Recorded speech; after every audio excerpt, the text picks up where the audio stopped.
देखे। अब सरकार क्या करेगी, मैं कहाँ जाऊँ? देखो मेरा घर की हालत देखो कैसी हो गई है। अंदर आके देखो मेरे घर में कुछ भी नहीं है, गैस तक नहीं है। देखो भला मैं क्या करूँ अब मेरे बच्चों को? ये देखो मेरा घर देखो कैसा हो गया है।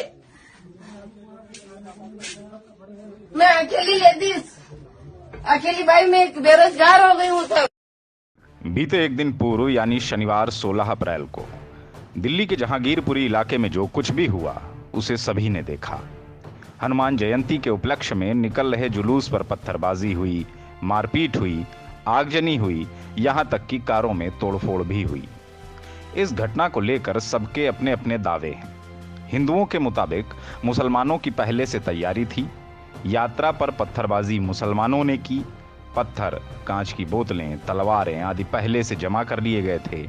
शाम को मस्जिद के सामने से जब शोभा यात्रा निकली तब यह वाकया शुरू हो गया। मुसलमान हाथों में नंगी तलवारें लेकर अल्लाह अकबर के नारे लगाते हुए हमला करने लगे।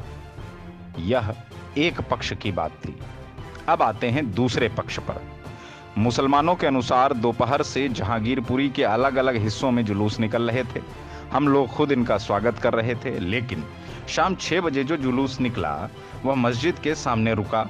उसके बाद इस्लाम विरोधी नारेबाजी शुरू हुई। तब भी सब शांत रहे।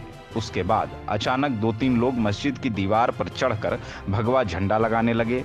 जब उनको यह करने से मना किया गया तो वे उग्र हो गए। उन लोगों के हाथों में डंडे, झंडे और तलवारें थीं। वहीं से पूरा माहौल अचानक बिगड़ गया। जय श्री राम के नारे लगाते हुए उन लोगों ने हमला शुरू कर दिया। यह थी दोनों पक्षों की बात। अब आपको बताते हैं कि दिल्ली पुलिस की एफआईआर में क्या दर्ज है। जहांगीरपुरी में तैनात इंस्पेक्टर राजीव रंजन के बयान के अनुसार थाना जहांगीरपुरी में बतौर इंस्पेक्टर इन्वेस्टिगेशन तैनात हूं। 16 अप्रैल 2022 को मेरी ड्यूटी मैं स्टाफ और डीसीपी रिजर्व स्टाफ के साथ हनुमान जन्मोत्सव के अरेंजमेंट में थाना जहांगीरपुरी के इलाके में थी, जो हनुमान जन्मोत्सव के उपलक्ष्य में एक पक्ष द्वारा शोभा यात्रा निकाली जा रही थी। शनिवार जो समय करीब 4:15 पर शोभा यात्रा ई ब्लॉक जहांगीरपुरी से शुरू हुई, वह via BJRM hospital road, K block, BC market, Kushal chowk, G block, Mangal Bazaar road, Mahindra park, Avon motors, Mangal Bazaar road, Mahindra park पर समाप्त होनी थी। शोभा यात्रा शांतिपूर्ण तरीके से चल रही थी, परंतु जब शोभा यात्रा समय करीब 6 बजे शाम को सी ब्लॉक जामा मस्जिद के पास पहुंची तो एक शख्स अंसार अपने 4-5 साथियों के साथ आया और शोभा यात्रा में शामिल लोगों से बहस करने लग गया।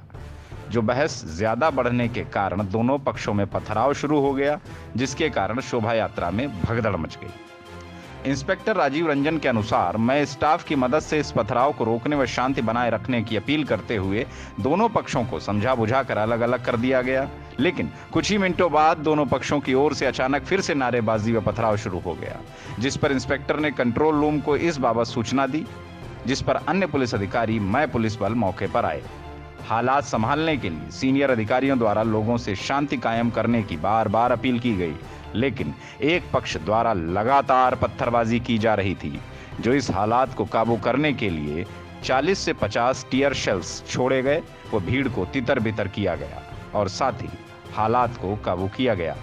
इस दौरान पथराव भीड़ की तरफ से पुलिस पार्टी पर फायरिंग व पथराव भी हुआ, जिसमें एसआई मेधालाल मीणा थाना जहांगीरपुरी के बाएं हाथ में गोली लगी व 6-7 पुलिसकर्मियों व एक नागरिक को भी गंभीर चोटें आईं।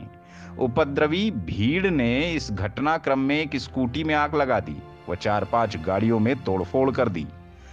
अब तक जहांगीरपुरी हिंसा मामले में 14 लोगों की गिरफ्तारी हुई है।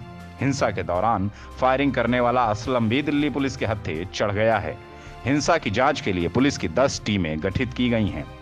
जांच अधिकारी जहांगीरपुरी थाने के सब इंस्पेक्टर राजेश ने बताया कि जब वह मौके पर पहुंचे तो वहां पत्थर, टूटी हुई बोतलें, क्षतिग्रस्त वाहन पड़े थे। लोगों से पूछताछ में पता चला कि बवाल में कई लोग घायल हुए, जो अपना इलाज प्राइवेट अस्पतालों में करा रहे हैं। सब इंस्पेक्टर राजेश ने बताया कि मौके पर काफी पुलिस बल तैनात था। वह 2 पक्ष आमने सामने हो रखे थे, जिनको पुलिस पार्टी समझाने बुझाने की कोशिश कर रही थी, लेकिन काफी पथराव हो चुका था। मौके पर काफी पत्थर, टूटी हुई बोतल आदि बिखरे पड़े थे। मैंने प्राइवेट कैमरा से मौके की वीडियोग्राफी करवाई व फोटो लिए। मौके पर पत्थर, टूटी हुई बोतलें, डैमेज व्हीकल्स को अलग अलग किया गया। राजेश ने बताया कि पूछताछ पर पता चला कि इस घटना में कई लोग घायल हुए। अब सवाल यह उठता है कि दिल्ली क्या फरवरी 2020 के बाद फिर एक बार दंगों की प्रयोगशाला बन गई है? उस वक्त भी भजनपुरा, चांदबाग, जाफराबाद, ब्रह्मपुरी में मौत का तांडव हुआ था। आखिर देश की राजधानी कब तक बारूद के ढेर पर सुलगती रहेगी?